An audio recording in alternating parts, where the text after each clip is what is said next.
It began on a day the sky turned dark, as strange barriers erupted across the world. But these barriers were not meant to protect. They were gateways for an invasion that followed. The world was plunged into chaos, and the creatures that came through knew only destruction.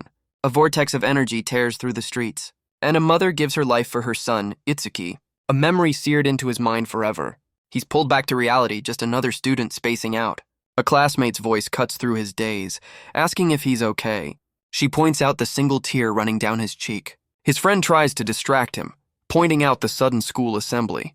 On stage, a speaker recounts the history of the Awakened, identifying the man as Izumi Nento, a famous commander. His friend explains that despite his strange appearance, he was the first awakened, and his student is the strongest of them all, the light of humanity.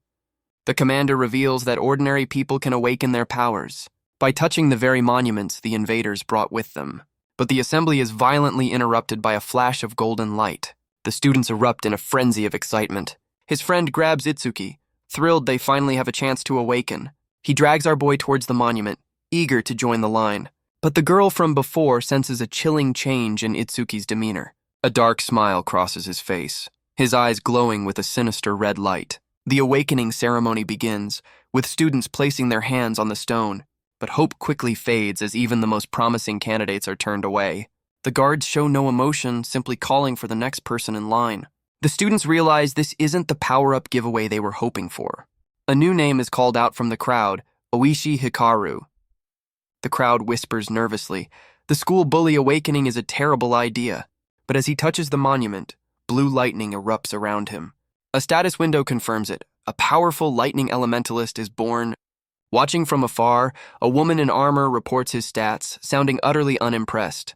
Oishi celebrates his new power, seeking the commander's approval, but his moment is cut short by a hand grabbing his shoulder. He whips around, his face twisted with rage at the interruption. It's Itsuki, who calmly walks past him to the front of the line. On stage, an armored figure senses an overwhelming emotion from the boy. Itsuki touches the stone, his eyes glowing red with a resolve forged in hatred. The armored figure's eye widens in disbelief. A colossal spectral warrior materializes behind him. The stone unleashes a pillar of pure energy that blossoms into a lotus of light over the school. The students are stunned, his awakening dwarfing Oishi's. Even the commander is intrigued, recognizing a rare phenomenon. Oishi can only watch, his face a mask of pure jealousy. Itsuki finds himself in a tranquil, otherworldly space. He floats at the center of the glowing lotus at peace. A status window appears, revealing his job. Order Breaker. His skill is revealed, but his stats are all 0. Then a special gift called Nirvana activates, and he realizes he has his own unique path to power. A new resolve burns within him to fight the invaders. Back in reality, the light from his awakening is blinding. At the center of it all stands Itsuki's silhouette. Oishi can only stare, his own awakening now a footnote. The armored woman reports his stats are unbelievable for a rookie. Even the commander acknowledges the truth. This boy is the strongest new awakened in history. A final status window confirms it. His stats are all a perfect 200. The entire school erupts in cheers for their new hero, all except for Oishi, who seethes with jealousy. He declares that a loser like Itsuki has no right to this power, and prepares to unleash his newly acquired skill, Silver Serpent. But as the attack launches, a system window appears before Itsuki, analyzing the incoming skill. His own unique ability, Over Mimesis, begins its analysis. The lightning serpent strikes the ground where he stood, but Itsuki has vanished, leaving his friends in a panic. A shadowy figure appears behind Oishi, who is frozen in absolute terror. A chilling voice whispers a threat right in Oishi's ear. The bully's legs give out, collapsing in a heap of fear. The analysis of the C-rank skill completes in seconds. A system window confirms it. Thunderbreaker has been acquired. The crowd can only stare in disbelief at the sudden glow. Itsuki realizes he's pulled into this mental space after every analysis. A window details his newly acquired skill, which grants stat boosts, healing, and the ability to absorb lightning. Back in reality, he unleashes waves of brilliant blue energy. Oishi watches in horror as Itsuki wields a power far greater than his own, but the celebration is cut short as the sky suddenly darkens. A massive crackling monument plummets towards the school grounds. The armored woman orders an immediate evacuation, realizing the invaders are here. Her subordinate panics, suggesting they should retreat as well. But the commander notes that Itsuki is more composed than any of them. As the students flee in terror, our boy walks calmly towards the danger. The monument slams into the earth, sending a shockwave across the courtyard. His friends try to pull him back, but a dark resolve has taken over Itsuki. They plead with him, reminding him he's just a rookie awakened.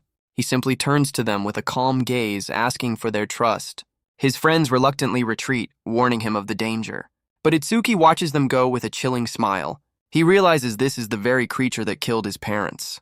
A system window identifies the monster, a level 8 skeleton soldier. He decides it's the perfect time to test his new power. The skeleton lunges forward with a blade of bone, but Itsuki meets the charge head-on, vowing that he won't let anyone else die on his watch. His lightning attack slams into the beast, sending it flying. The professionals can only stare, realizing their evacuation plan was a bit premature. The commander explains the creature has 2 dangerous abilities, the second being a deadly skill called Bone Fire. His friends scream his name, watching in absolute terror. Oishi, however, watches with a twisted grin, enjoying the show. But inside the Inferno, his unique skill begins its analysis. He realizes direct contact with an enemy skill accelerates the process. The armored woman is stunned. Even a level 10 awakened couldn't survive that. As the flames consume him, he finally understands his mother's pain. An image of her face, half consumed by fire, flashes in his mind. But the commander watches intently, realizing Itsuki hasn't even shown his true power. The analysis hits 100%, and he vows that the creature is finished. An official laments his misplaced faith, just as the blue lotus reappears. Itsuki emerges from the flames, wondering what new power he's gained. He's acquired Black Wall, a skill that fully heals him and boosts all his stats. He finds himself once again in that tranquil space, floating peacefully within the glowing blue lotus. His friends erupt in cheers, witnessing his miraculous recovery. The armored woman is baffled by his healing, a power separate from his lightning. She can only wonder at the true extent of his mysterious abilities. Back on the battlefield, the skeleton soldier roars with renewed fury. A new power awakens within him, manifesting as black ice. His body is wreathed in a brilliant blue aura. Crystalline armor forms across his body, a look of pure focus in his eyes. He launches himself forward, a living bolt of lightning. The skeleton soldier is thrown back by the sheer force of his charge. He summons a massive blade of black ice from the ground and brings it down on the creature with devastating power. His friends can barely follow his movements, which seem like teleportation. Even the professionals are stunned, questioning if this is really a rookie. They realize he can create weapons and armor at will, a perfect fusion of offense and defense. The battle ends, and his friend's voice brings him back. He's pulled into a relieved hug, but his first thought is for Saya. He learns she wasn't there, having watched with a terrified expression. He scans the crowd, wondering if he somehow upset her. Meanwhile, the armored woman is still processing his impossible victory, and decides then and there to take the boy with her. His friend tries to reassure him, suggesting Saya went to awaken, but their conversation is cut short by an imposing voice. The commander, Izumi Nento, now stands before him as the crowd whispers. His friend, clearly intimidated, makes a hasty exit. The commander holds up his strange weapon, calling Itsuki special. Itsuki is confused by the strange compliment. The commander senses the deep anger and hatred, and asks to know the reason for his rage. Itsuki begins to explain, his face shadowed by the past. 10 years ago, his parents died protecting him. He was saved by an awakened in the chaos, but was forced to watch his mother sacrifice herself. A traumatic memory seared into his young mind. His parents died because of the invaders. He remembers screaming in defiance at the source of all evil, a monstrous being that towered over his childhood. His eyes burned with a hatred that would define his life. And on that day, he made a solemn vow to destroy every last one of the invaders. The commander notes that even now, tears fall from his eyes. Itsuki explains that only one eye cries, a constant reminder of his hatred. Seeing this resolve, the commander offers to make him his student. He can join the Salvation League, an elite army of awakened. The perks include immense wealth, a tempting offer for anyone. But the commander clarifies that such a life isn't without its price. Itsuki isn't interested in the money or the fame.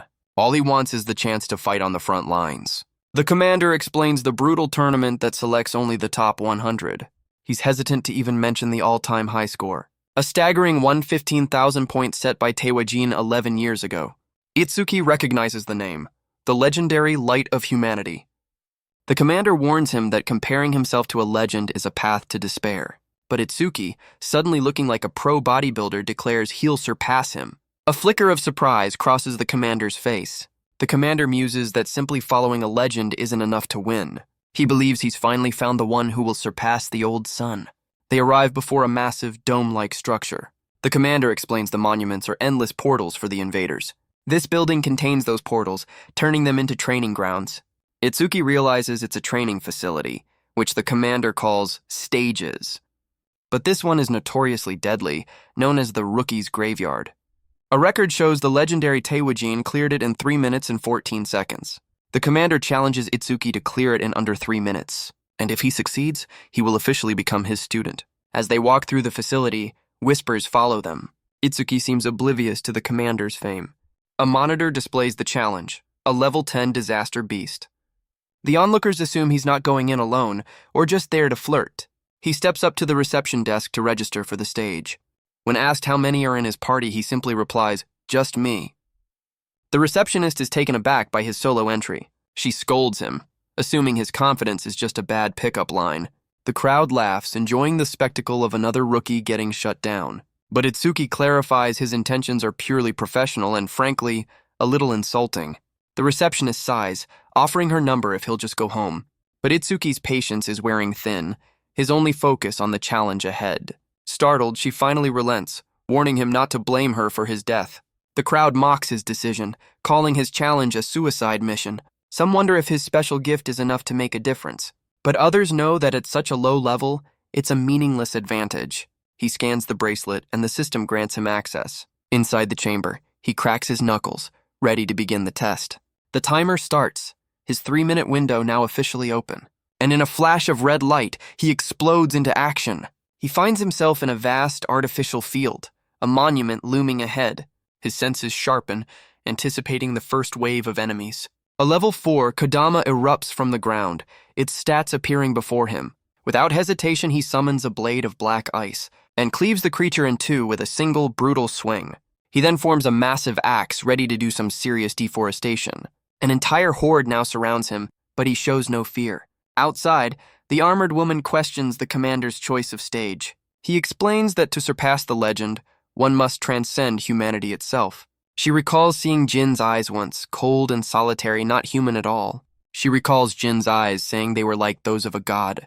The commander agrees Itsuki has potential, but is still an unpolished gem. He sees Itsuki as Jin's opposite, a demon fueled by pure hatred. Meanwhile, Itsuki realizes his copy skill won't work on these weak monsters. Suddenly, the true boss of the stage emerges from the darkness. He launches forward in a blur of motion, ready for a real fight. But the beast falls just as easily, leaving him unimpressed. He senses something is wrong, just as a system window appears. His overmimesis has detected a B-rank skill, self-regeneration. The analysis begins, and Itsuki turns with a look of surprise. The beast's head reforms from its wooden body, much to Itsuki's annoyance. A status window confirms its powerful self-healing ability. He blocks the creature's attack with his newly formed armor. Realizing he needs overwhelming force, he leaps into the air. He becomes a whirlwind of blades slicing through its defenses. A massive blade of ice crashes down on the beast. The monster is cleaved in two, but it's not over yet. With a manic grin, he decides to turn it into sawdust. He holds the two halves apart, preventing them from rejoining. The creature shatters into 1,000 glowing fragments. He stands among the debris, realizing his black wall is draining his magic. But the fragments begin to reassemble into a far more monstrous form. The beast is relentless, and he realizes its regeneration speeds up his analysis. He forms a new plan: conserve magic and dodge until the copy is complete. But with the 3-minute time limit ticking down, he knows he has to act fast. So he decides to go all in, activating both skills to force the issue. He knows if his magic runs out before the analysis is done, he's finished. A risk he's willing to take, pushing forward with everything he has. His eyes burn with that familiar red hatred as he prepares a final strike. He brings a blade of pure energy down on the creature's head. He grits his teeth, pushed to his absolute limit. Impaled and out of magic, the analysis is stuck at 99%. But he realizes his copy skill doesn't need magic to finish. The analysis completes and a new skill is born: Lotus Burst. A system window details the powerful area of effect attack. It also comes with a full heal and a massive stat boost. The beast can only watch as Itsuki activates his new power.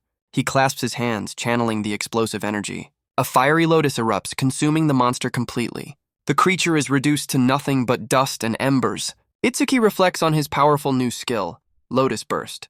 It left a massive crater, a testament to its raw destructive force. He's surprised to find his magic fully restored, and then he spots something new. Outside, the receptionist panics as the timer ticks past 2 minutes. Even the armored woman doubts he can clear the stage in under 3 minutes. But then, a system notification flashes across the main screen. The entire crowd stares in disbelief at the sudden announcement. The armored woman can't believe what she's seeing. The monitor confirms it. A new record of 2 minutes and 14 seconds. Itsuki collapses, having not only passed the test, but shattered the Legends record. The crowd is in an uproar, unable to process how a level 0 rookie beat the Legends record by a full minute. Itsuki turns to the commander and asks if he can officially receive his guidance now. With a confident smirk, he addresses him as teacher. The commander accepts, praising his new student's performance. The armored woman is surprised to see her father so pleased. The onlookers now understand. He's the commander's student, but they still doubt his future growth. The receptionist from before approaches with a gift, apologizing for her earlier rudeness. Itsuki accepts, admitting that her concern was actually a kind gesture. His simple thanks leaves her completely flustered. The commander informs Itsuki that he's now ready to challenge advanced stages. He explains that a monster's level isn't the only thing that determines its strength. The most important factor is its species, with some being mindless brutes. But others possess intelligence equal to or greater than humans, making them far more deadly. The armored woman adds that while they are similar, only humans possess jobs. She reveals that his next destination is North District 4, home to these advanced stages. Itsuki's eyes glow with a cold blue light as he asks a chilling question. Can they feel pain? The armored woman is stunned by the terrifying aura suddenly radiating from him. Elsewhere, other awakened gossip about the commander's dangerous assignment. One mentions the name Kinoshita Reiji, but is quickly silenced by his terrified friend.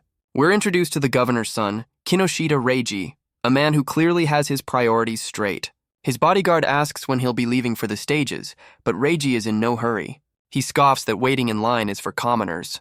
Back with Itsuki, the receptionist opens her gift for him. Inside is a small glowing stone which he immediately recognizes. The commander asks if he's seen a karma stone before. Itsuki explains that a similar item dropped in the stage, though the one he found was much larger and green. The armored woman is stunned, identifying it as a rare find for a rookie. She begins to explain that karma stones are essentially experience points. She explains that karma stones are basically crystallized experience points. A way to level up, but she notes they shouldn't form naturally. She theorizes its existence is tied to Itsuki's unique gift. The commander points out that Itsuki didn't level up after his battles. Itsuki is confused, asking what she means by gift. The commander explains that the karma wasn't absorbed by its victor. The karma from the school attack was dispersed among all the awakened there. But inside a sealed stage, it had nowhere to go and became a stone. She then asks the obvious question. How do his stats increase? The commander cuts her off, reminding her that a gift is a private matter. The commander tells Itsuki he'll be away for a while, but leaves him with a few simple rules to follow. Itsuki accepts the terms with a confident grin. Meanwhile, at the North District 4 training grounds, a group of awakened are furious that the stage is reserved for a rich kid, but their complaints are cut short by a menacing presence. A massive bodyguard sends one of the men flying. He moves with brutal, overwhelming force, and a single punch is all it takes. The man's friend can only stare, realizing his B-rank skill was useless. The bodyguard's eyes glow red as he boasts that the attack was nothing. The attacker is horrified, realizing his powerful skill had no effect. The bodyguard grabs him by the head, ready to end the confrontation. He's slammed into the ground with enough force to knock him out cold. Onlookers identify him as Oga Takeru, a level 12 gold elementalist. He holds up his victim, warning anyone else who dares to challenge him. He makes an example of them both, leaving them defeated on the floor. Another group of goons mockingly tells Takeru not to go too far. Takeru scoffs, tossing the man aside like a piece of trash. Just then, Itsuki and the armored woman arrive on the scene. The crowd whispers, certain the level 0 rookie is about to die. Takeru warns him to turn back, saying no one enters without permission. Itsuki calmly states that he'll have to go through him then. He stops the armored woman, his eyes glowing as he recalls his teacher's words. He tells her to handle the injured while he handles this. Takeru is stunned by his audacity, seeing his level 0 status. He scoffs at his own hesitation, confident his level 12 stats are unbeatable. His eyes narrow, ready to crush this insolent rookie. But in the reflection of his eye, he sees Itsuki already rushing forward to attack. Itsuki's fist connects with a blur of motion. The crowd can't believe his speed, questioning how a level 0 could move so fast. But his punch lands on a face that has turned to solid metal. Takeru's metallization skill has completely nullified the attack. The bodyguard grabs his fist, acknowledging his speed, but scoffs at his lack of power, sending him flying with a single kick. Itsuki realizes he'll need to use Thunderbreaker to keep up. A system window appears, confirming his overmimesis has begun analyzing the C-rank skill. The fact that his copy skill activated means this guy is a genuine threat. He decides if he can't break the metal, he'll just aim for the flesh. Itsuki plants his foot, ready to change tactics. Takeru scoffs, calling him a weakling with no power or speed. But that was the plan. Let him drop his guard, then activate Thunderbreaker. A lightning-fast fist slams into his gut before he can even react. He unleashes a barrage of strikes, the analysis climbing with every hit.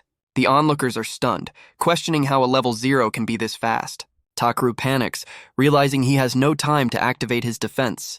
He desperately tries to call for help, but his goons just watch in shock. Pushed to the brink, he decides to use his final trump card. His body begins to transform, his muscles swelling with raw power. Takeru reveals he's metallized his entire body, and with his gift, his defense is now over 500. He promises a swift end as a thank you gift. You know, standard villain hospitality. The onlookers are certain that no one can break his guard, but Itsuki calmly deduces a critical weakness. Realizing Takeru's magic must be dangerously low, he promises to end this quickly, just as the analysis hits 100%. The familiar blue lotus reappears, signaling another power-up. The crowd wonders how this strange lotus can possibly help him. A system window confirms it. He's acquired Clear Orb, a defense-ignoring attack. He realizes the skill's only weakness is its incredibly slow speed, but against a living statue, he vows to shatter that absolute defense. It also comes with a full heal and another massive stat boost. Back in reality, he's wreathed in a brilliant blue aura. He holds out a small orb of energy, activating his new power. The onlookers are hyped, certain this must be an incredible technique. The orb floats forward, a tiny sphere of concentrated power, drifting slowly through the air towards its target. The crowd's excitement quickly turns to disappointment. How anticlimactic. Takeru scoffs, mocking the tiny attack and Itsuki's naivete.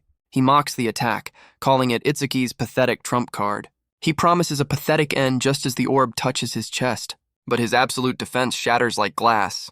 The attack erupts from within, tearing through his metallized body. Itsuki calmly explains that he held back, aiming for the arm instead of the neck. He turns to the stunned goons, telling them to get their boss to a hospital. His patience wears thin as he tells them to get lost. The terrified bodyguards scramble to carry their defeated leader away. The crowd erupts in cheers, celebrating the bully's downfall. His victory immediately attracts offers from other Awakened to join his party.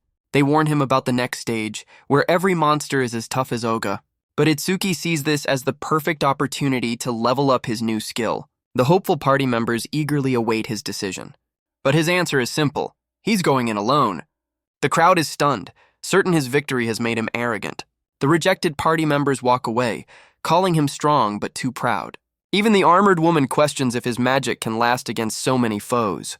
She gets flustered, insisting she's only concerned because her father would blame her. She offers one last warning about the monster's group tactics. He simply acknowledges her words and scans his bracelet, entering the stage. Inside the stage, Itsuki notes the sheer number of enemies. He's surrounded by stone beasts, far stronger than anything he's faced before. A system window identifies them as level 9 stone statues with massive defense. He decides to test his new skill, Clear Orb, on these lumbering foes. He activates the power, a small sphere of purple energy forming in his hand. Just like before, the orb drifts slowly towards its target. But its power is absolute, punching a hole straight through the monster's core. A system window confirms his theory. The orb's speed doubles with each kill. He turns to face the rest of the horde, a new confidence in his eyes. He realizes these slow, powerful creatures are the perfect prey for his new ability. The system confirms 2 more kills, doubling the orb's speed again.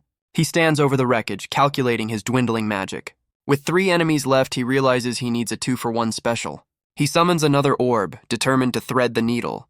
The orb blasts through the first statue with ease, as Itsuki dodges the second monster's attack. A look of fierce concentration crosses his face. The orb curves, striking the second target and clearing the field. He collapses, completely out of magic. So much for a victory lap. But he's satisfied, noting the orb is now fast enough to hit moving targets. A system window confirms the orb ignores defense and gets faster with every kill. But just as he's catching his breath, a massive shadow falls over him. The ground erupts as a colossal foot slams down right where he was. The stage's true boss appears, a level 15 stone golem with absurdly high defense. With no magic left for his orb, he activates Thunderbreaker to boost his speed. He stares up at the behemoth, wondering if a single well-placed shot could end this. He decides to aim for the head, hoping to find a weak point. He spots an opening and launches himself into the air, summoning one last clear orb. But he realizes the orb is too small. It'll pierce the stone but won't be a fatal blow. And now he's a sitting duck as the golem swings its massive fist right at him. He activates Black Wall at the last second. Bracing for the colossal impact, he's driven into the stone fist, realizing this beast is tougher than he thought. But his copy skill activates, detecting the golem's B-rank gigantification. A grin spreads across his face. If its size is just a skill, this fight is winnable. Elsewhere, a man in a suit receives some shocking news over the phone. His boss, Kinoshita Reiji, silences him with a glare of pure annoyance. The man apologizes, prompting Reiji to ask what could be so important. He reports that someone defeated Oga and entered the reserved stage. Reiji is enraged, questioning how Oga's legendary defense could have been broken. The bodyguard reasons that high-level awakened are busy elsewhere, and insists that no mere rookie could have defeated Oga. But Reiji cuts him off, deciding they'll head there immediately. His eyes glow with rage as he demands they leave now. The bodyguard can only sweat, terrified of his boss's temper. Reiji vows to make whoever crossed him regret it. Meanwhile, Itsuki's analysis completes and he's relieved the chase is over. The stone golem stares down at him, its core glowing with power. A system window reveals that instead of a new skill, his clear orb has leveled up. He realizes its passive speed boost has doubled, and he can now control its size. A system window confirms it. Clear orb is now level 2, granting a full heal and another stat boost. He decides to test its new size limit, pouring all his magic into one final attack. The colossal orb descends upon the golem and punches straight through its core, shattering it completely. He lands with a smirk, wondering if he overdid it. His magic is completely drained. The system confirms the kill, and the crater is a testament to his new power. Back outside, he calculates the orb's new speed, which is now as fast as a car. He looks at the Karma Stone, finally realizing the importance of his skill's passive effects. He connects the dots, realizing his Lotus Burst skill should also boost Clear Orb's range. A system window confirms it. Every kill with Lotus Burst permanently increases the range of all his skills. He realizes that with enough kills, he could take down monsters from miles away. The stage clear notification flashes, confirming a new record of 3 minutes and 1 second. The onlookers are stunned, realizing he beat the Legend's record yet again.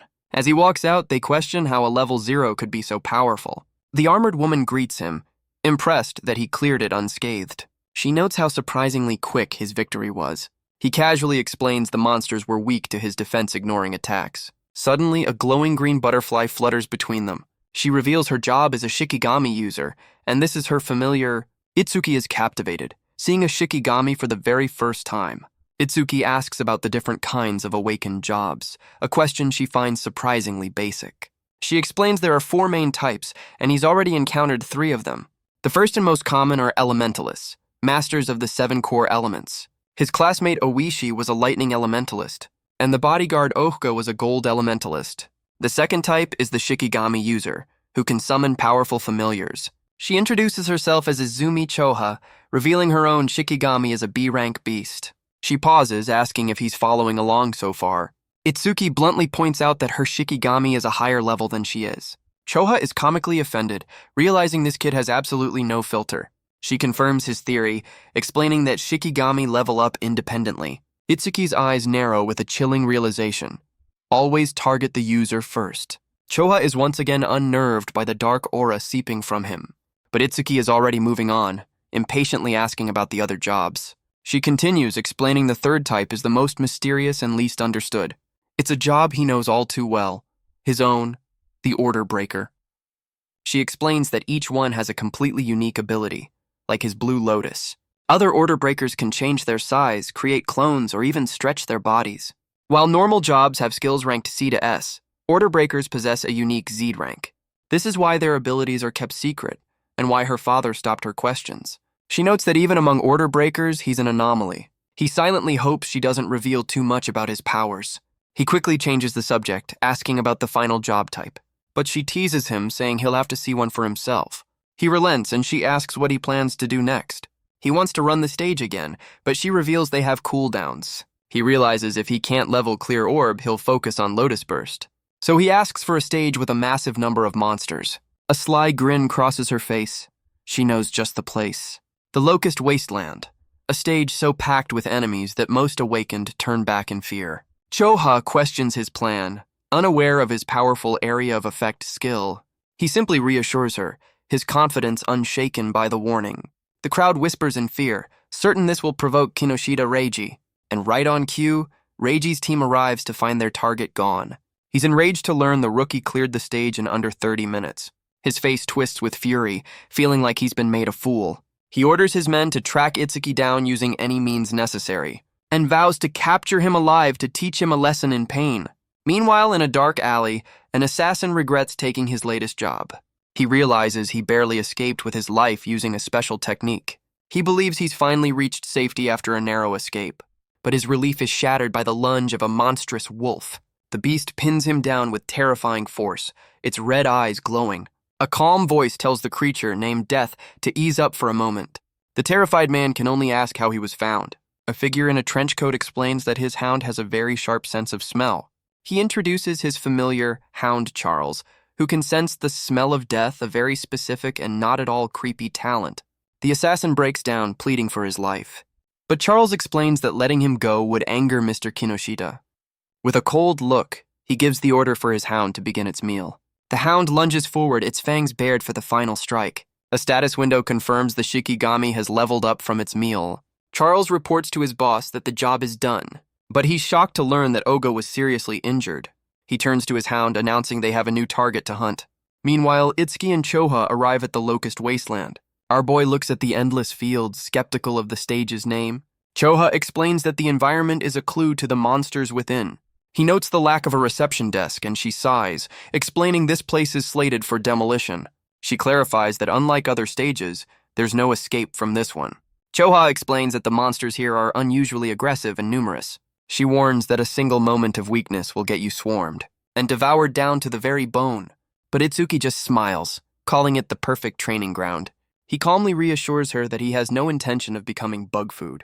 She watches him step into the portal, thinking his confidence is reassuring. She tries to wash her hands of it, insisting it's his own responsibility. But then she panics, realizing she forgot to mention the endless spawns.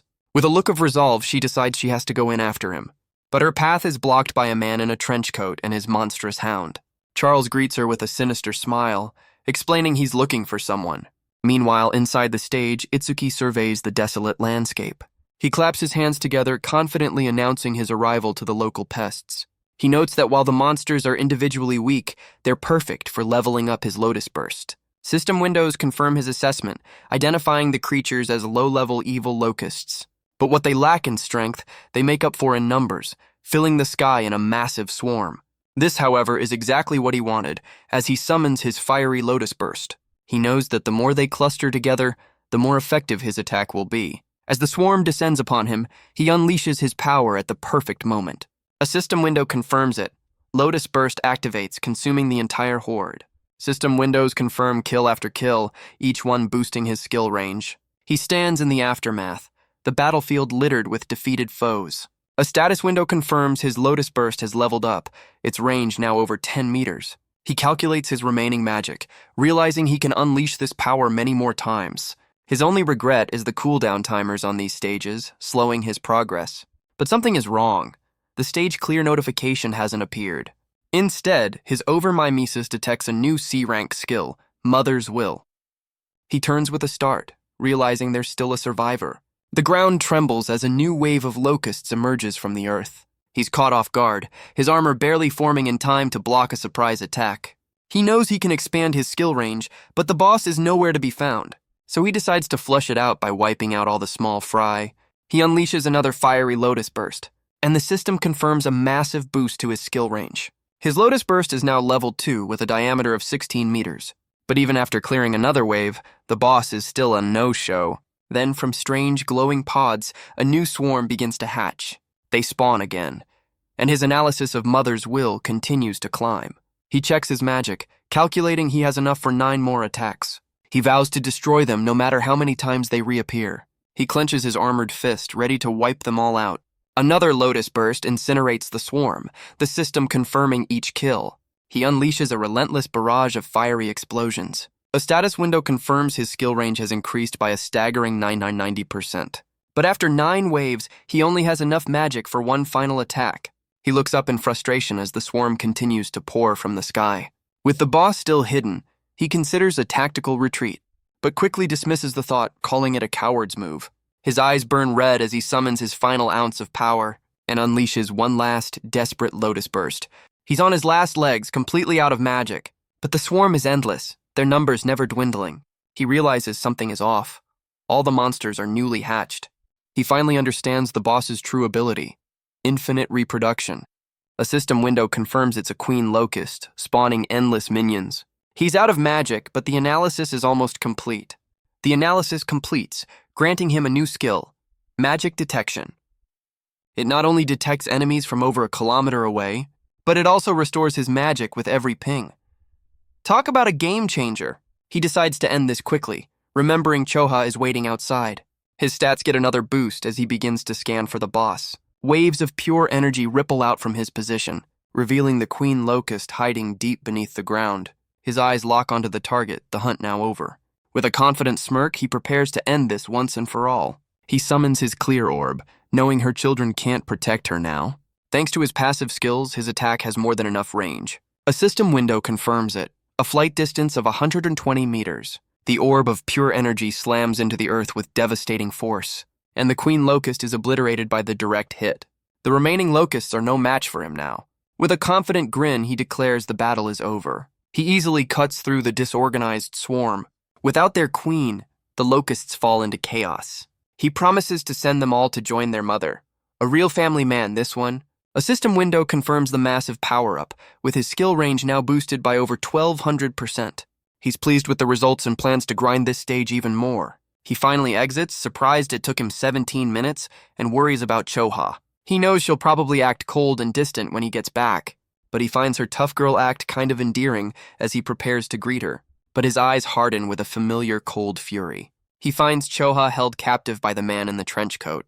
Charles explains he was trying to get information out of her. Itsuki orders him to let her go, promising a swift end. But Charles just laughs, mocking the level 0 rookie's confidence. In a flash of blue lightning, Itsuki closes the distance. The man is stunned by his speed, calling for his hound. The monstrous wolf intercepts the blow with its powerful jaws. A system window confirms it. His copy skill has activated. He realizes the hound is a Shikigami, and the analysis begins. Charles notes the boy's incredible speed and efficiency. He scoffs, confident with a hostage and his hound, Death. Itsuki screams her name, his hand locked in the hound's jaws as the analysis climbs. The monstrous beast struggles against his grip, its fangs inches from his face. Charles smirks, certain his hound's bite can crush any defense. But his confidence shatters in an instant. Itsuki summons a clear orb, forcing it past the creature's teeth. The orb detonates from within, a blast of pure energy. The Shikigami collapses, leaving its master completely defenseless. You hate to see it. He turns to face the user, who can only stare in disbelief at the rookie's power. But Charles is confident, knowing his hound has a B-rank respawn skill. The beast revives in an instant, lunging forward as its master taunts Itsuki. But our boy is one step ahead, activating his magic detection.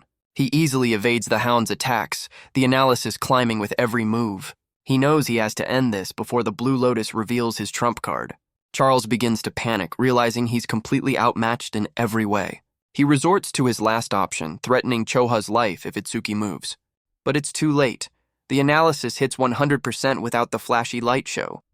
A system window reveals his new skill, Shikigami Eater, a power that's basically Grand Theft familiar. He's learned to control the power-up's visual effects, gaining another massive stat boost. He realizes skipping the Lotus means no recovery, but he's already at full power. As the hound lunges, he understands his new skill. He can steal Shikigami. A blue aura surrounds him as he prepares to use this new power. With a look of pure fury, he declares he's taking the man's dog. The Shikigami is enveloped in a vortex of blue energy. He then sends Charles flying with a powerful kick. The man can only curse his familiar for its failure. Desperate, he grabs Choha and threatens her life. But Choha tells him not to worry about her. Itsuki immediately raises his hands, telling the man to leave her alone. Charles smirks, taunting him for his defiance. Itsuki calmly asks why he's being targeted. The man reveals he's here on the orders of Kinoshita Reiji. Itsuki recognizes the name, deciding he needs to speak with this guy. But Charles has other plans, threatening Choha's life, and ordering his hound to cripple Itsuki. He tells his Shikigami to prove its worth. The monstrous hound lunges forward, its eyes glowing with malice. But in a shocking twist, it turns on its own master. Charles can only scream in disbelief as his own familiar attacks him. Itsuki praises his new familiar for a job well done. He holds Choha, vowing to return the pain 100 times over. Charles begs for his life, trying to strike a deal to lure out Reiji. Itsuki's eyes glow red as he seems to consider the proposal. The man sees this as an opening, a wicked grin spreading across his face. He lunges forward with a crystalline weapon, aiming for a fatal blow. But Itsuki is completely unfazed, stating he can handle Reiji himself. He orders his new hound to give Charles the same treatment Choha received. The man's face contorts in terror, pleading for just one more chance. But the monstrous hound lunges forward, ready to carry out its new master's command. Charles can only scream in disbelief, asking if his hound has forgotten its master. The hound's only response is a final, merciless lunge. But Itsuki's attention is already elsewhere, calling out to an unseen observer. He demands they stop hiding and reveal themselves. From the tall grass, a hidden figure stirs. A young man in a hood and mask steps out, admitting he's been caught. Itsuki immediately questions his allegiance, asking if he's another one of Reiji's men. The newcomer panics, insisting he's not an enemy. With no time for this, Itsuki tells his new pet to finish its snack and catch up. The stranger watches him go, realizing this powerful boy might be his only hope. The stranger introduces himself as Iberia, praising Itsuki's fight. He offers payment for help, suggesting karma stones or weapons. But Itsuki just walks away, leaving Iberia to question his father's advice. He recalls a lesson. Compensation must be tailored to the need. For the vengeful, a blade. For the wounded, medicine. A look of understanding dawns on Iberia's face. He points out that with an injured companion, time is running out. He then reveals he has healing items, holding up a glowing scroll. His offer to save Choha finally gets Itsuki's attention. Itsuki turns back, a flicker of hope in his eyes as he asks if it's true. Iberia explains he can't heal her completely, but he can save her life. He begins wrapping Choha in a special bandage, a rare karma tool. Itsuki's confusion tells Iberia everything he needs to know. Our boy is a rookie, so he gives him a quick lesson. Modern weapons are useless against monsters, but special crafters can forge karma tools which come in 4 ranks. Normal tools are basic, but rare ones can boost the user's stats. Epic tools come with powerful special effects like self-healing. And unique tools, the ultimate goal for any crafter, grant legendary power. He explains that crafters are rare and highly respected by all awakened. Itsuki asks if his father is a crafter, and Iberia proudly clarifies he's one of the best. He boasts that his father crafted 3 of the world's unique tools, earning him the title of the Crafter King of the Northern Continent. But his epic monologue is completely lost on Itsuki, who isn't even listening. Our boy is far more interested in the crossbow left behind by Charles. He realizes this weapon could help him conserve magic and hide his true power. Iberia explains it's a rare karma tool that can turn anything into ammunition. The crossbow then vanishes, linking to Itsuki and storing itself away. Itsuki thanks him for the help and declares his next target is Kinoshita Reiji. Iberia is stunned by his audacity, but Itsuki has no time for warnings. But Iberia clarifies that if Reiji is the target, then they share the same goal. Iberia clarifies his offer. He wants to team up for the upcoming tournament preliminaries. He explains that the venue is in North District 4, Reiji's home turf. As the administrator's son, Reiji is under immense pressure to make the top 10. That's why he's monopolizing the stages, but Itsuki wonders why he's being asked to help. Iberia insists it's because Itsuki is strong, but our boy questions his urgency. A shadow crosses Iberia's face as he begins to explain his motivation. He recalls watching his father craft magnificent karma tools as a child. His dream was to one day wield those weapons against the invaders. But when he finally awakened, his father deemed him unworthy. He was given one condition: pass the preliminaries and he'll earn his father's gift. And that's why he has to win this year's preliminaries, no matter what. Itsuki is skeptical, pointing out he has better options than a level 0. But Iberia explains his father's one condition: prove himself without help. He adds that most of the strong awakened have already been bought by Kinoshita. But then he heard about a rookie who defeated Oga and shattered records. Itsuki agrees to the team up, but his first priority is getting Choha to a hospital. Iberia is already brainstorming duo names, much to Itsuki's silent suffering. As his new partner rambles on, Itsuki can't help but wonder about his old friends. Elsewhere, his friend Rikuru lets out a sudden sneeze while training. He tells his companion that Itsuki must be talking about him somewhere. We cut to Saya, who wonders how long it's been since she last saw Itsuki. Rikuru teases her, asking why she didn't go see him after the school attack. Her only response is a sudden blast of water magic. He dodges, but she reminds him that in a sparring match, any opening is fair game. Their instructor arrives, scolding them for fooling around before the tournament. Their stats are revealed. Both have awakened and are ready for the preliminaries. Elsewhere, a hand carefully selects a karma stone from a briefcase. Kinoshita Reiji wonders why his hound-using subordinate is so late. He crushes the stone in a fit of rage, absorbing its power. He dismisses his missing man, his focus now entirely on the upcoming tournament. His subordinate reports that he's successfully recruited 87 powerful awakened. Reiji commends his work, holding another karma stone in his hand. He absorbs its energy, feeling his power surge as he levels up. A status window confirms he's now a level 12 elementalist, more than enough to crush his rivals. Elsewhere, Itsuki arrives at a medical facility, a blue aura swirling at his feet. He apologizes to his teacher, blaming himself for what happened to Choha. The commander offers to dispose of the man who attacked her, but Itsuki looks up with cold resolve, asking to handle it himself. The commander agrees, telling him to report back when it's done. Iberia watches from the side, finally realizing Itsuki's teacher is the legendary Izumi Nento. Itsuki finishes explaining his new partnership to the commander and Choha. Choha reassures them she's fully recovered thanks to her Shikigami and Iberia's help. The commander recognizes the rare karma tool, deducing Iberia's lineage. Iberia is impressed by the commander's knowledge, feeling the need to act dignified. He then confidently declares that he is in fact his own father. Smooth. The entire room falls silent as Choha points out his obvious mistake. Mortified, Iberia corrects himself, admitting Aiden is his father. The commander thanks him for saving his daughter and offers to visit Aiden with him. He then dismisses the two boys, reminding them of their tournament preparations. Iberia promises victory, while Itsuki simply looks on with his usual stoicism. Choha notes her father has taken a special interest in Itsuki. The commander explains that Itsuki's trauma gives him self-destructive tendencies, but those impulses fade when he has someone to protect. That's why he tasked Choha with being by his side, to become the person he would want to protect. He then reveals the school attack was a planned act of treason. He warns that humanity's future looks bleak, but he believes Itsuki will be the one to light the way. A new light of hope for the world. The scene shifts to the tournament venue in North District 4. The crowd is massive, with thousands of new faces joining the tournament. All because Commander Izumi is rumored to be watching, much to Reiji's annoyance. His men are marked with red ribbons, a detail not lost on the other contestants. The host of the preliminaries steps forward to explain the rules of the game. The first stage is a massive arena, with Itsuki and his old friends starting on opposite sides. It's a simple race to the center, where only the top 50 will advance. The participants realize just how brutal this first elimination round will be. As the host declares it an all-out battle, Iberia points out their main rival. The rules for the second stage will only be revealed to the survivors. And Reiji gives his team a simple order: make sure no one gets past him. Iberia lays out his plan to ambush Reiji's forces once they're inside. But his brilliant strategy is cut short by a look of pure panic. He's been overheard by Reiji's men, who are now very curious about the kid without a red ribbon.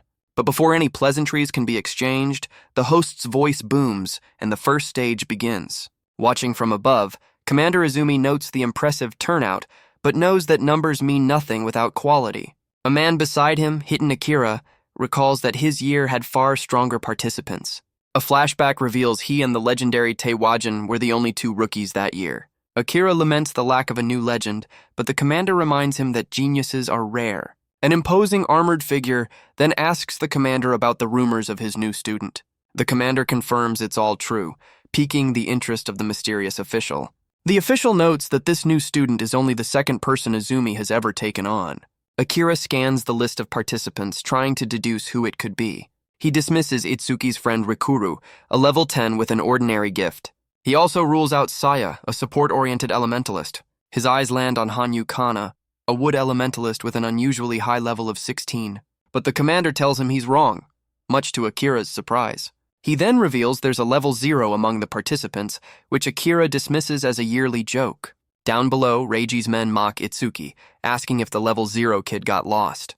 But Itsuki simply raises his arm, revealing the crossbow he acquired from Charles. One of the goons recognizes the weapon, demanding to know who this rookie really is. Itsuki's eyes glow as he asks if they've been looking for him. The goon refuses to believe a level 0 could have defeated Oga. He orders his men to attack, confident in their numbers. One of them unleashes a lightning attack, eager to end this quickly. But Itsuki stands completely unfazed by the display of power. He calmly assesses their levels, offering them a chance to surrender. Iberia worries, certain that even Itsuki can't handle all of them alone. He decides he has no choice but to use his own trump card. The leader of the goons scoffs, disappointed by the level 0 trash. But Itsuki grabs his arm with a single, chilling command to move. The goon's face twists in disbelief, which quickly turns into mocking laughter. Iberia watches, ready to step in at a moment's notice. The man reaches out, vowing to see what's inside the rookie's head. But a fist connects with his jaw before he can even finish his threat. Itsuki stands over his fallen opponent, his eyes glowing as he repeats his command. Iberia is stunned, realizing Itsuki just took down an opponent 7 levels higher.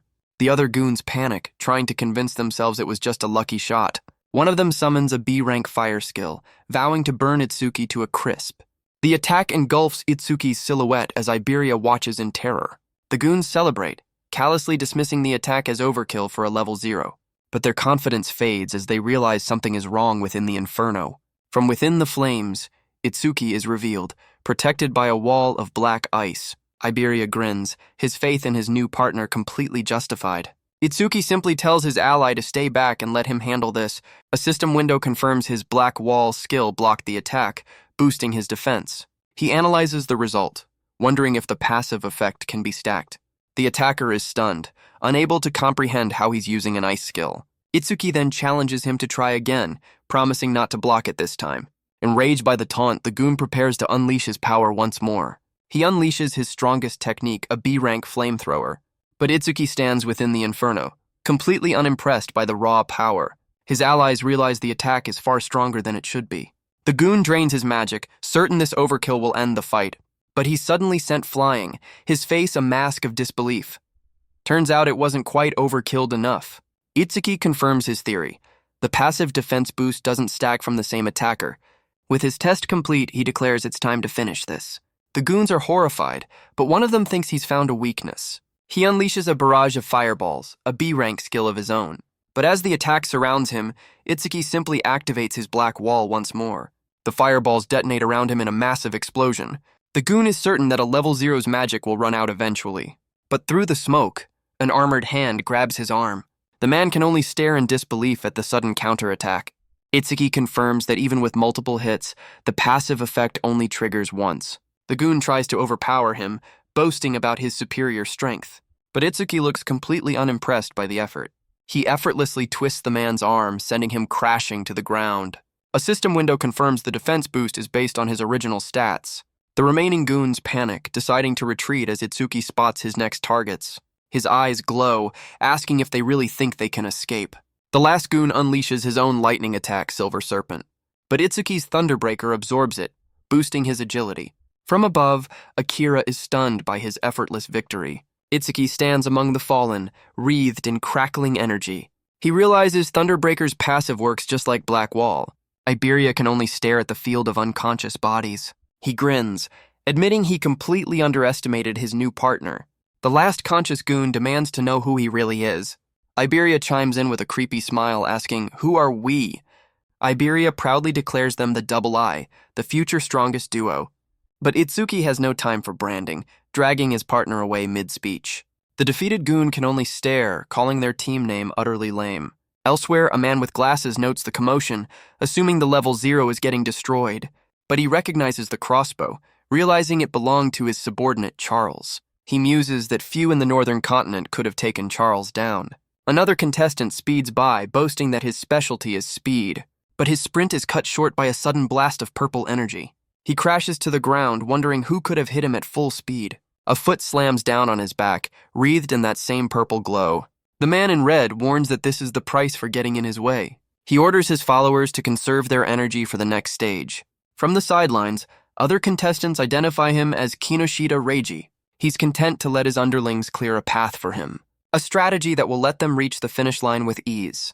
He arrives at the central area, finding the journey almost too simple. But his moment of triumph is interrupted by a voice calling his name. His eye widens, a flicker of rage at the disrespect. His followers quickly deny it, pointing towards the source of the voice. And through the crowd, Itsuki and Iberia make their approach. Reiji's men recognize Itsuki as the rookie who's been causing a stir. His subordinate can't believe his forces were taken down by a level 0 and a level 7. His disbelief turns to rage as he vows to deal with the level 0 trash himself. Iberia admits to himself that he's been completely carried by Itsuki's overwhelming power. Reiji simply turns away, leaving his underlings to handle the cleanup. With a final menacing glare, he orders his men to take them out. The goons surround them, mocking the level 0 kid for his audacity. Iberia panics, realizing they're facing nearly 100 opponents. But Itsuki is calm, pushing his partner down and telling him to stay low. A wave of blue energy erupts from his position, pushing back the entire crowd. Reiji's subordinate stands his ground, crackling with energy. But the wave of force sends them all flying backwards. Iberia can only stare in shock at the display of power. Itsuki addresses the entire crowd of goons, vowing that until this is settled, no one is going anywhere. Meanwhile, other contestants have already reached the center, complaining about Reiji's tactics.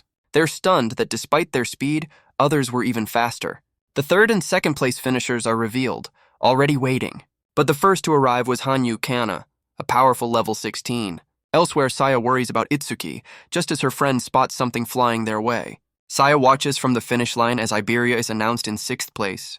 He lands in a heap, sent flying by Itsuki's blast. Rikuru can only call out his friend's name in shock. The name catches Saya's attention, and she turns to the source. She recognizes the silhouette standing defiantly against the crowd. It's Itsuki, who vows that this fight isn't over yet. From above, Akira wonders why the rookie is so obsessed with Reiji. A woman with glasses looks on, a hint of concern in her eyes. The commander tells Akira to intervene if the boy gets in over his head. But Akira admits that even he couldn't match that speed at Itsuki's age. Reiji's subordinate seethes, telling Itsuki to prepare himself. He declares this isn't a battle, but a complete subjugation. In other words, a 100-on-1 ambush, classic villain move. But for Itsuki, passing the preliminaries is now secondary. His only focus is avenging what they did to Choha. The subordinate screams the order for everyone to attack. The entire force descends upon him in a storm of elements. One of them lunges forward, unleashing a C-rank fire punch. But Itsuki catches the flaming fist with a single hand. He twists the man's arm with effortless strength. The goons try to rally, certain their numbers will overwhelm a level 0. A system window confirms his black wall blocked the attack, boosting his defense. But Itsuki decides to end this farce, activating his Lotus Burst. A fiery lotus erupts from his hand, unleashing a massive explosion that sends everyone flying. From the finish line, his friends can only stare in disbelief. Other contestants are stunned by the sheer scale of the attack. Even the first-place finisher, Hanyu Kana, looks on with concern. The host is baffled, questioning how a level 0 could wield such power. The woman with glasses realizes this explains his confidence in the Locust Wasteland. Reiji's subordinate wonders just how many tricks Itsuki is hiding. He stands alone in the aftermath, the only one left standing. His eyes glow with a cold light as he tells the man he's the last one left. The subordinate panics, unable to believe 100 men were defeated in an instant. Itsuki reminds him that he was the one who started this and he's here to return the pain. The man erupts in a storm of purple energy, boasting about his family's wealth. He declares they're on completely different levels and unleashes his B-rank skill. But as the attack launches, Itsuki's overmimesis begins its analysis. He dodges the blast with ease, appearing right behind his opponent. The man is stunned by his speed, realizing he has no chance of winning. He desperately calls for backup, screaming for someone named 40. From the sidelines, a bald man with a glowing red eye rushes forward. The subordinate boasts that this new arrival is a level 35 awakened. But up in the observation room, Akira gets the go-ahead to intervene. Itsuki's magic detection picks up the high-speed approach. Realizing that more than one person is on the move, a massive wall of earth erupts, blocking the path of the reinforcements. Itsuki watches calmly, his plan already in motion. Akira slams the bald man into the ground, ending the rescue attempt. Back on the field, Itsuki tells the subordinate his help isn't coming. The man desperately tries to name-drop his powerful family, but Itsuki is completely unmoved, leaving him defeated on the ground. He declares that the score for Choha has now been settled. Up in the observation room, the woman with glasses looks on, completely flustered. Akira wonders why the rookie is staring at them, totally missing the obvious. Itsuki pauses his skill analysis at 99%, saving the power-up for the next stage. Just then, a familiar voice cuts through the rain, calling his name. He turns, a look of surprise on his face as he recognizes who it is. It's Saya, watching him from the finish line. She simply tells him it's time to head inside for the next round. She looks at him with tears in her eyes, telling him he'll catch a cold. The system confirms his 7th place arrival as they finally reunite. His old friends pull him into a tearful hug, relieved that he's safe. But the reunion is interrupted by a tense stare-down between Rikuru and Iberia. Iberia proudly introduces himself as Itsuki's new partner. Rikuru playfully calls Itsuki a traitor, while Saya notes his new social life. The two rivals immediately begin arguing about the logistics of their partnership. As they bicker over team names, Itsuki can only watch in silent agony. Iberia proudly reveals their duo name, Double I. Rikuru immediately collapses in laughter, calling the name utterly lame.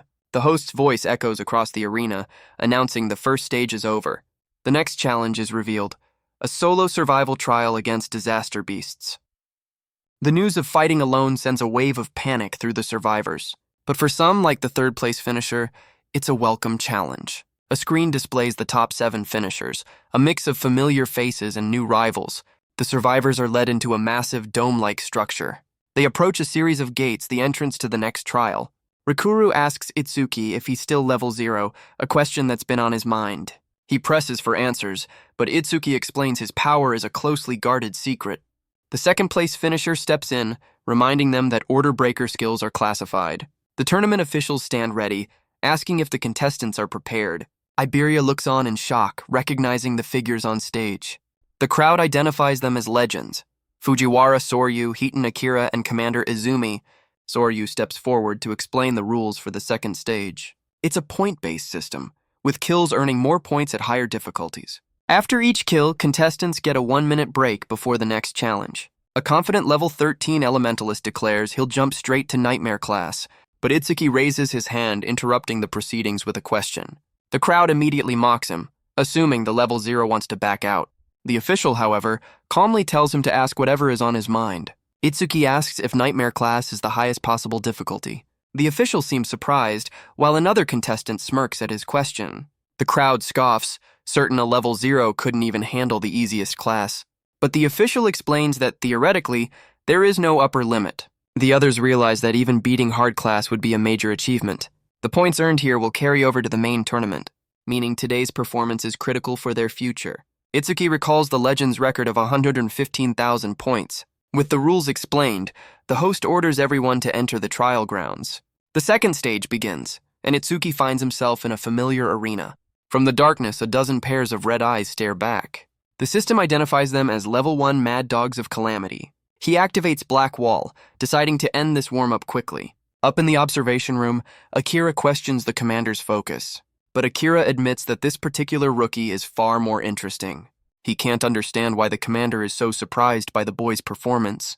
Down below, the entire pack is wiped out in a single second. The commander is stunned. A fight that should take minutes is over in a flash. He reasons that while the dogs were weak, the next opponent is level 8, a massive salamander that no rookie should be able to kill instantly. Akira is certain a level 8 beast will be a struggle for the rookie, but the commander tries to divert their attention to the other fights. He notes that most are still fighting on beginner class. His friends, meanwhile, are holding their own in the early stages. Only Hanyu Kana seems to be keeping pace with Itsuki's progress. But the woman with glasses suddenly panics, seeing Itsuki's screen. He's been completely engulfed by the salamander's flames. The commander wants to call for help, but Akira tells him to wait. Inside the inferno, he simply activates his black wall and launches forward to meet the beast head-on. He stands atop the fallen beast, having finished the fight in just 5 seconds. Akira is stunned, wondering why he took the hit on purpose. But Itsuki knows exactly what he's doing, farming stat boosts. His defense has already jumped to nearly 500. With no time to waste, he skips the break, eager for the next test. The commander notes that this stage tests a participant's combat sense. And the next opponent is a level 10 Aleki Rhino, a beast whose charge can pierce any defense, and its lightning attack can paralyze anyone who gets too close. Akira explains the only way to win is to fight with speed and cunning, but the commander watches in horror, realizing Itsuki has a very different plan. He calmly places a hand on the beast's horn, a truly baffling move. He sees this as the perfect test for his ever-growing defense. The rhino's eyes glow as it channels a storm of electrical energy. It lunges forward with its electrified horn, sending Itsuki flying with the force of its charge. The woman with glasses screams his name, certain he's been defeated. But Akira notes that while his actions are unpredictable, his results are always spectacular. A massive explosion of ice erupts from the point of impact. A system window confirms his Thunderbreaker absorbed the attack. With his test complete, he decides it's time to end this.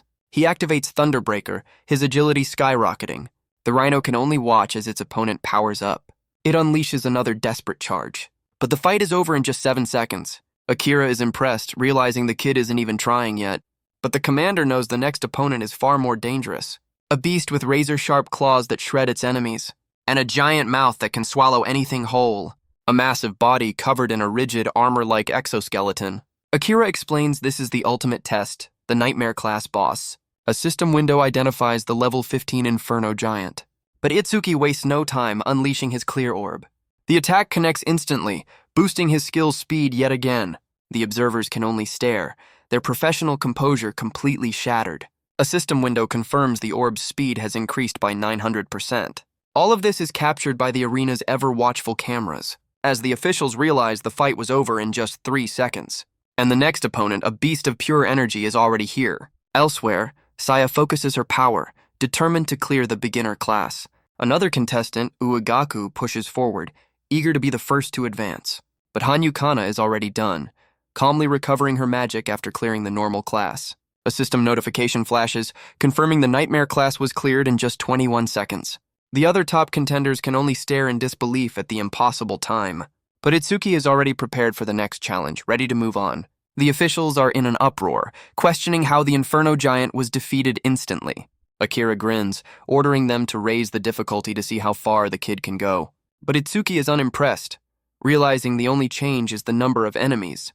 The two behemoths lunge forward, ready to overwhelm him with sheer force. He decides to take out one of them while it's still roaring. His clear orb connects, and the system confirms another massive speed boost.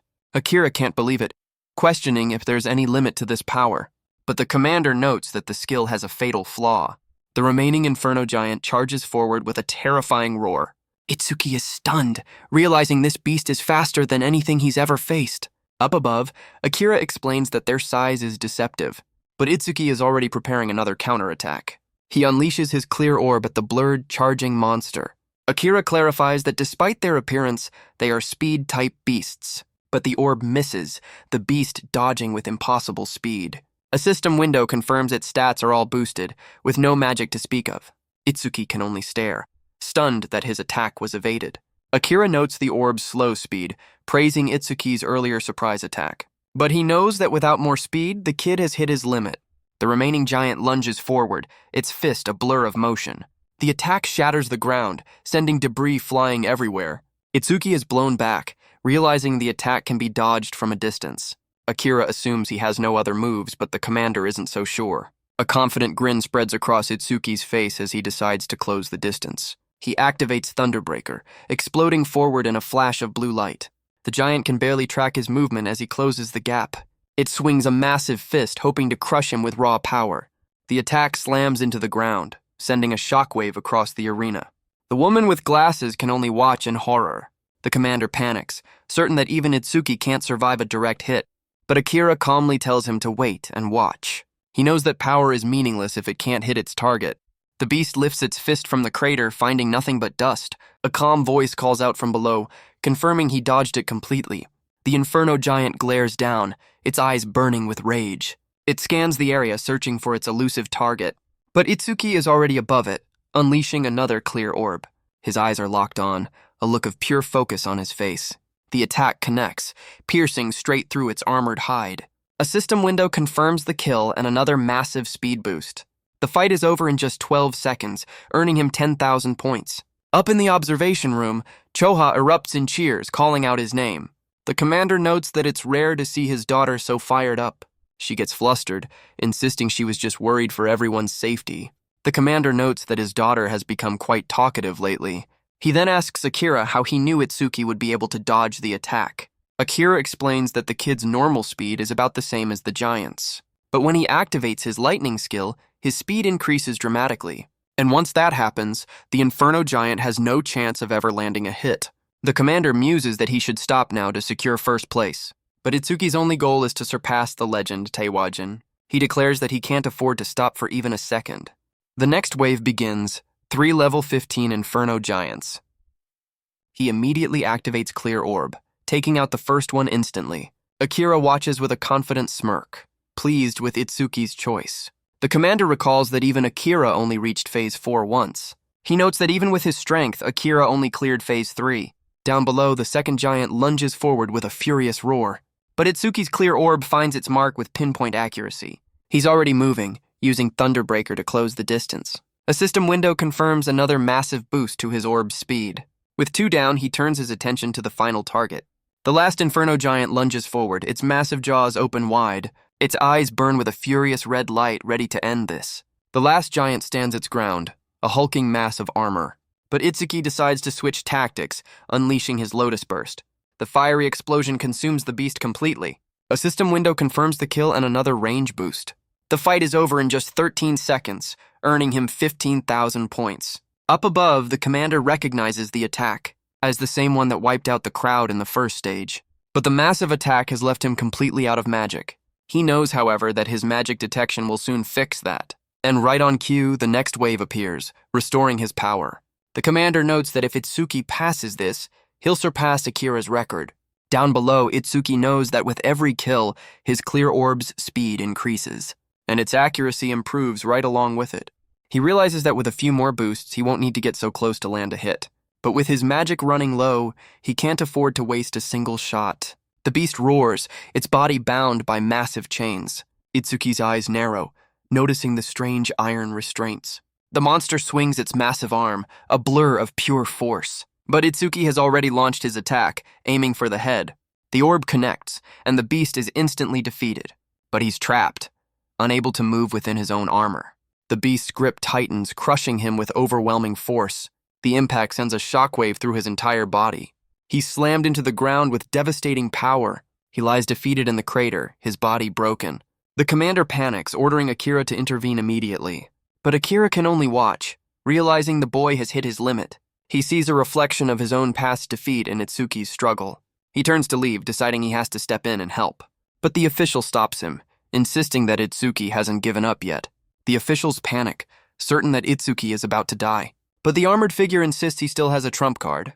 The commander is confused, but the man points to the boy's eyes. Those are not the eyes of someone who has given up. Down below, Itsuki activates his overmimesis, resuming an old analysis. He recalls the B-rank skill he copied during the first stage, and how he intentionally paused the analysis at 99%.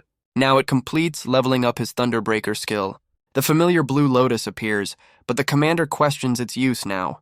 Akira notes Choha's sudden smile, wondering what she knows.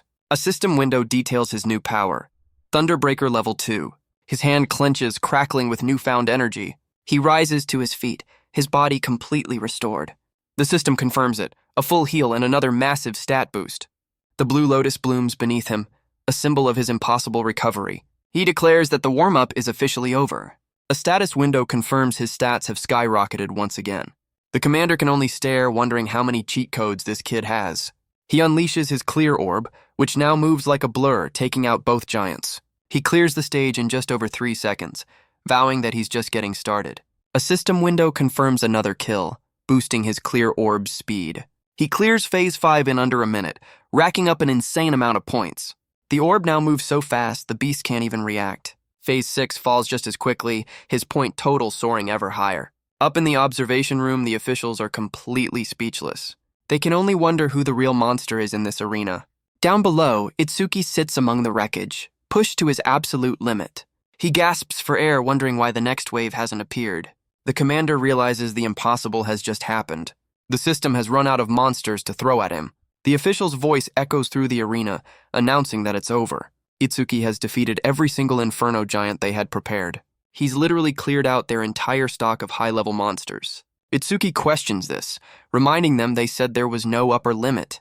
He wonders about his final score, confident he must be close to the Legend's record. A system window confirms his Clear Orb's speed has increased by a staggering 3,800%. His attack is now officially faster than your average sports car, so no speeding tickets for him. But just as he's processing his victory, a new presence appears. His eyes narrow, ready for another fight, only to realize he'd completely forgotten about his own familiar. He realizes that since he can't level up, all the experience he earns crystallizes into karma stones. Akira finally understands. His teammates would get all the experience. He shudders at the thought of a monster with this kind of power. With his test complete, Itsuki decides it's time to leave. The massive gate to the arena slides open. The commander announces his student's return. A system window confirms his final score, 106,600 points. The official, Soryu, immediately tries to recruit him, offering connections and resources, certain his teacher can't compare. But Akira steps in, telling Soryu to back off before he annoys the kid. He explains that he only stepped in to deal with Kinoshida's rule-breaking lackeys. Besides, he adds with a grin, Itsuki is Izumi's disciple, so he had to help. The news sends Soryu into a state of shock, barely able to process the revelation. Akira simply confirms it with a confident smile. As Soryu mutters in disbelief, Itsuki greets his teacher. The woman with glasses praises his performance, offering to have Choha heal him. But Itsuki insists he's just worn out, and a little rest is all he needs. The commander notes that his other disciple, Tewajin, also cleared out the entire stage. He clarifies that back then, the maximum was only Phase 4, and it seems they'll need to expand it again. Commander Izumi tells the officials to observe, as the second stage has just begun for other participants. Rikuru finishes his hard class challenge, exhausted and unable to continue to nightmare class. Seiya struggles with her hard class opponent, running low on magic and finding the next difficulty impossible. The commander notes Rikuru and Saya capped out at hard class, surprised they didn't go further. Akira asks why they haven't exited, and the commander explains participants can't leave unless injured, unlike Itsuki. The commander observes that another participant has now reached the nightmare class. Ugaku, wielding a rare karma tool, slams a massive hammer down, confident he can take on an inferno giant. Akagami Shion, a Shikigami user, orders her familiar, Mii-chan, to transform into its complete form. The small familiar begins to swell, its eyes glowing red with immense power. It transforms into a monstrous, hulking beast ready to fight. The transformed Shikigami clashes with the Inferno Giant in a brutal exchange. Itsuki asks Choha if her familiar can do that, but she admits this is a rare power. He realizes the potential of his new hound and decides to start leveling it up. With his friends finished, he prepares to leave, but then he sees something new. It's Iberia, now clad in a suit of menacing red armor. He proudly declares it's the strongest epic karma tool his father ever made. A status window reveals its name, Dragon Gear, and its stacking stat boosts. He explains that the armor has a will of its own and chooses its master, but it comes with a 15-minute time limit before a heavy penalty kicks in. Knowing Itsuki's success, he's determined not to be left behind. He unleashes his full power, declaring their partnership to the beast. Itsuki offers a rare compliment, admitting the armor looks good on him. And with that, the host's voice declares the second stage is finished. Soryu explains that only the top 10 will advance to the main event. Ugaku is confident he's secured a top spot, already eyeing the special rewards. Soryu steps forward, ready to announce the final results. The screen confirms it. Itsuki is in first place with a score that dwarfs everyone else's. The other contestants are in an uproar, realizing he's surpassed even the legend's record. Ugaku's confidence shatters, demanding to know who this unknown rookie is. And Hanyu Kana, the second-place finisher, is intrigued, eager to face him in battle. Hanyu Kana can only reflect on the massive gap between her and Itsuki. The officials announce the final results. Itsuki is first in the nation by a landslide. Choha senses her father's pride, believing a new dawn for humanity is rising. Elsewhere, Iberia lies exhausted, knowing Itsuki's victory was a given. But he's proud he didn't shame the name of Double E. Wait, did they rebrand? Itsuki offers a rare compliment, admitting his partner surprised him. Iberia's reaction is a little intense. The 21st Salvation League National Tournament preliminaries are hereby concluded, with Itsuki carrying his partner off the field. The scene shifts to the South Continent, where a new power player watches over his domain. A soldier complains about being called out just to watch an old man. But this is Balgar, the prophet and commander of the South Continent. The soldier questions his foresight, wondering why they're never warned in advance. His comrade explains Balgar's visions are fragmented, just as the old man's eyes snap open in terror, and that his prophecies are only right 10% of the time. A truly reassuring statistic. He collapses, screaming that the North Continent is in grave danger. A massive beast assault is coming, with monsters over level 100. Back in the north, a quiet night settles over the city. And Itsuki checks his stats, which have now surpassed 1500. He knows that normal awakened get 50 stat points per level, which means at level 0, he's already as strong as a level 30. His agility and defense can grow infinitely through passive effects, but he still lacks a way to boost his raw attack power. His thoughts are cut short by a familiar voice. His friends have prepared a victory feast for their returning hero. He decides to worry about his stats later, hoping to copy a new skill soon. For now, he's just happy to enjoy a meal with his friends. He looks around, noticing that one person is missing from the table. Choha explains that while Iberia is healed, he's still sleeping off his exhaustion. Rikuru is surprised that Iberia cleared the nightmare class they couldn't. He jokes about his cooking, but Saya points behind him in terror. A massive, shadowy figure with a single red eye looms over him. The creature's only demand is for food, a truly terrifying beast. But it's just Iberia, who collapses from hunger at the sight of the feast. Rikuru scolds him for the scare and for stealing his seat. Iberia ignores him, completely focused on devouring his meal. Rikuru seems intimidated by his partner's voracious appetite, but Iberia looks up with a happy grin, praising the delicious food. Rikuru proudly takes credit, glad to see his partner back on his feet. Iberia praises Rikuru's cooking, suggesting he should quit being an awakened. But the commander's voice cuts through the light-hearted mood. He asks the aspiring saviors what it is they fear the most. Rikuru answers first, explaining his dream is to travel and eat well. Therefore, his greatest fear is growing old and losing his senses. The very thought of it sends a comical chill down his spine. The commander then turns to Saya, who explains she grew up in a hospital. From a young age, she was surrounded by people suffering from terrible illnesses. She witnessed the true horror of diseases that had no cure. The experience left her with a deep-seated trauma and a fear of getting sick. She admits she once ran away from him just because he sneezed. But the commander reassures her that awakened rarely get sick. He then turns the question to Iberia, asking what he fears. Iberia explains his greatest fear wasn't failing the tournament, but not being strong enough to fight alongside Itsuki. He then asks Itsuki what he's most afraid of. The others lean in, curious to know what could possibly scare him. Itsuki begins to explain that after his parents died, he was completely lost. He was consumed by helplessness, anger, and sadness. He was alone in the dark until his friends found him. He recalls his friends trying to cheer him up as a child. He explains that their warmth pulled him out of that dark world. And after that, he met his teacher, Choha, and Iberia. He looks around the table, feeling like his family has grown. A rare smile crosses his face as he wishes this moment could last forever. He finally admits that his greatest fear is being alone again. Choha notes how peaceful he seems, so different from his usual unsettling aura. Iberia, overcome with emotion, tackles him in a hug, vowing to never leave. The commander explains that for a savior, having regrets is the most unforgivable thing. He tells them to remember that a death without regrets is their ultimate goal. The commander tells them to rest up for their mission tomorrow. The next morning, his friends say their goodbyes, with Iberia already forming a surprisingly strong bond with Rikuru. As they head back, Itsuki decides to ask Saya his question later, but he's stopped by a sudden call for his teacher. The woman with glasses from before rushes towards them, arriving out of breath with urgent top-secret news from the south. She explains the information is highly classified. But the commander insists that Itsuki and Iberia can be trusted. She reveals a new prophecy.